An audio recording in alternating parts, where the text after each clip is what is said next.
What does Operation Epic Fury mean for China? Joining us now, we have Nathan Su, investigative reporter for the Epoch Times, and we have the one and only Chris Chappell, host of China Uncensored. Thank you both for joining us. So I want to ask each of you, in what ways do you think the Iran war will impact China? I'll start with Nathan. Yes, China's total oil consumption is like 70% of it depending on the import, and among that, 35% of that is from the Middle East. Basically, total 1/3 of the oil consumption in China depending on the Middle East. If U.S. military and Israeli military can completely destroy the Iranian naval and missile force and completely change the political landscape in the Middle East, it will put President Trump with upper hand when you're dealing with the CCP leader Xi Jinping. So, Chris, please share with us your expertise. I think big picture, countries all over the world are watching what's happening in Iran and doing the math. Many countries that had grievances with the United States were looking forward to a multipolar world order where, rather than the U.S. being the dominant superpower, there would be all of these different little smaller powers, which was always kind of a lie. It would have always have been China and Russia to a lesser extent. But people are seeing what has happened in Venezuela and now in Iran, and are seeing that China is not a reliable partner. Any country that was thinking of China as a potential ally, a country you could cozy up to in place of the United States, are realizing that China will not have your back. So, Nathan, Chris brings up the point that maybe China does not have a country's back when they're in trouble. Why hasn't China done more right now? It seems like it hasn't done very much to help Iran. Well, China has been facing economic downturns ever since 2023. Their economy is like falling like a stone, basically. Sharp drop. And all around China, and China's economy and all the government party as well as the military have the budget problem right now.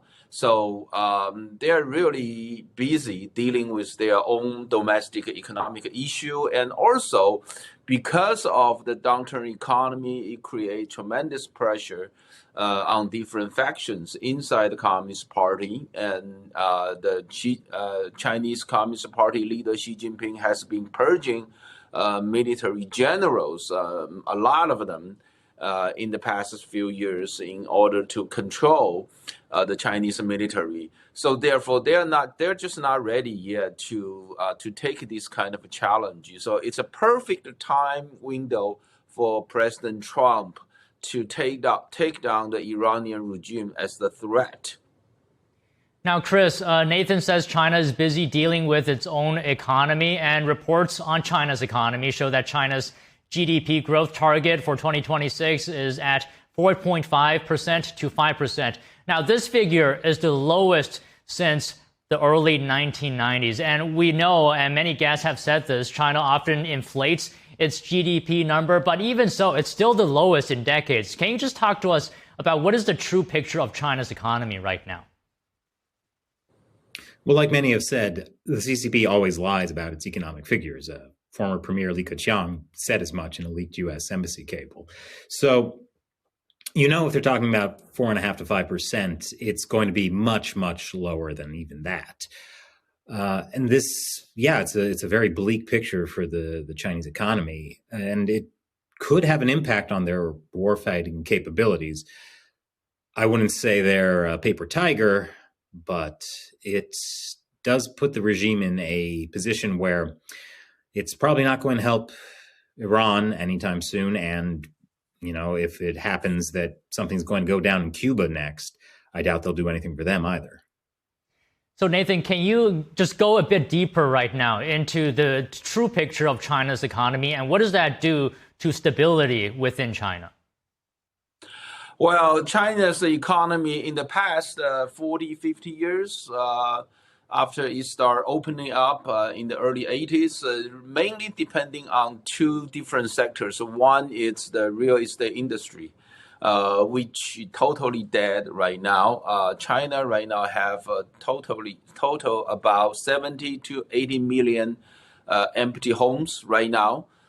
So the real estate industry is totally dead. Another factor China has been really depending on, it's their export industry, and the export, has been really impacted by U.S. tariffs right now. So and just a lot of export business being relocated outside of China, mainly to Southeast Asia.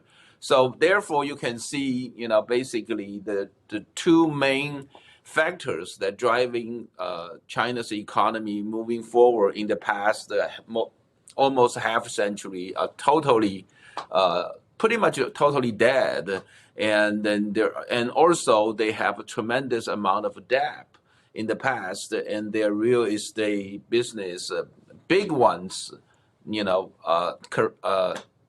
basically bankrupt one after another in the recent years. So that's what's the problem. And Chris, I saw something about China's defense spending that is rather interesting. It's slowing down to the slowest pace in about 5 years. I'm curious what do you think about this?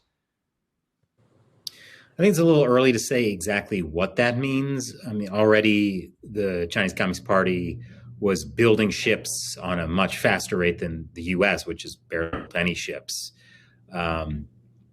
So it will be interesting to see how this actually impacts what they're doing. It's a little early for me to say what this is really going to mean. Nathan, can you give us your interpretation? Is there anything to read deeper about this, that their spending is slowing to the slowest point in 5 years? Well, slow a little bit. It's normal, ever since 2008, China's Beijing Olympic, and average military spending growth has been, between 7 to 8%. So this year, 7%, 7.1%. That's kind of a normal. Now, comparing with 2012, which was the year that Xi Jinping took the top leadership of the CCP, the coming fiscal year's Chinese military budget already increased 265%. So that's it's tremendous growth, and I think, as the China's economy going down right now, we are living in the most dangerous time window. We could have a war that breaks out in Western Pacific in next 5 years. Now, because, when the internal social unrest increase, the CCP is going to look for a way to, shift internal tension to outside. Now, I would say if the U.S. Government is able to make policy to defend the peace in the Western Pacific in the next 5 years, after, say from 2026 to 2030, and then after that, then the possibility of having a war in the Western Pacific will start go down, and after 2035. We will have facing a lot less challenge in the Western Pacific, mainly because China's economy in the way going down is just not going to stop. And also China's population aging really fast because their one-child policy since 1980s. So that two factors will put a lot less risk of having a war in the Western Pacific after 2035.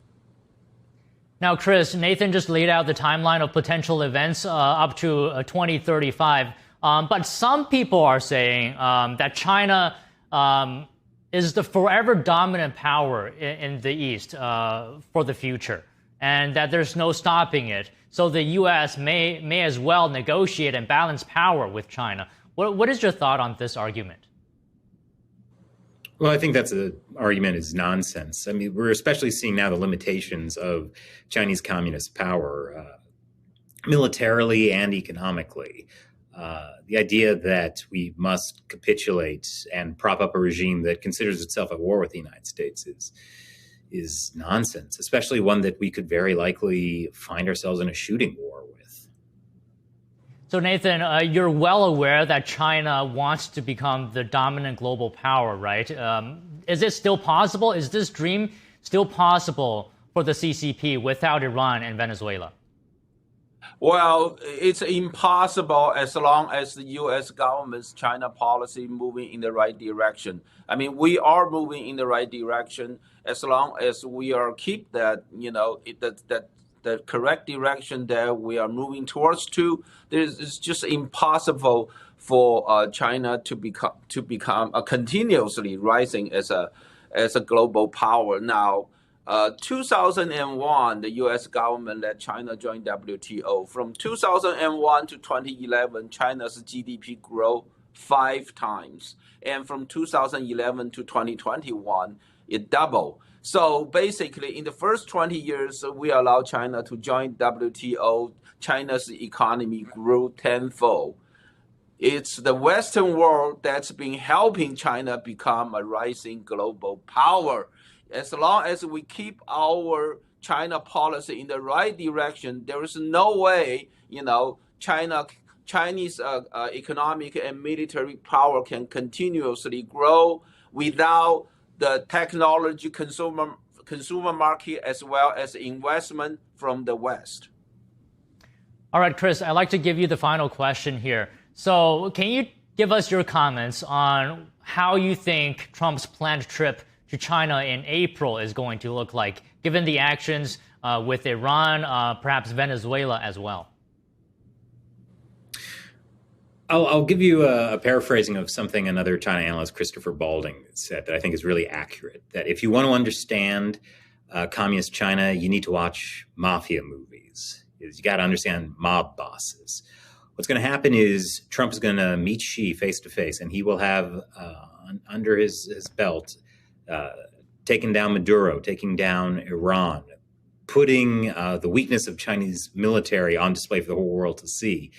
And they're two mob bosses going head to head, and Trump is showing that he's got the power right now. And Xi Jinping is going to be on the back foot. And President Trump is going to offer Xi Jinping an offer he can't refuse, right? But thank you. Indeed. Thank you for speaking with us, both of you today, Chris and Nathan. Thank you so much.